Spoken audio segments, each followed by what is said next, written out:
Ito ang GMA Regional TV News. Mainit na balita mula sa Visayas at Mindanao, hatid ng GMA Regional TV.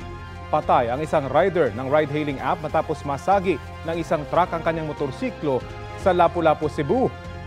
Sara, may sakay ba siyang pasahero ng maaksidente? Rafi, may angkas na pasahero ang biktima na kritikal ngayon ang lagay sa ospital. Sa kuha ng CCTV, kita ang pag-overtake ng mga motorsiklo sa truck sa Barangay Basak. Kabilang dyan ang motorsiklo ng biktima. Sa isa pang kuha, kita ang pag-overtake ng truck sa motorsiklo ng biktima.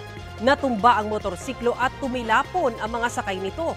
Inaresto ang driver ng truck habang inaasikaso ang reklamong isasampa laban sa kanya.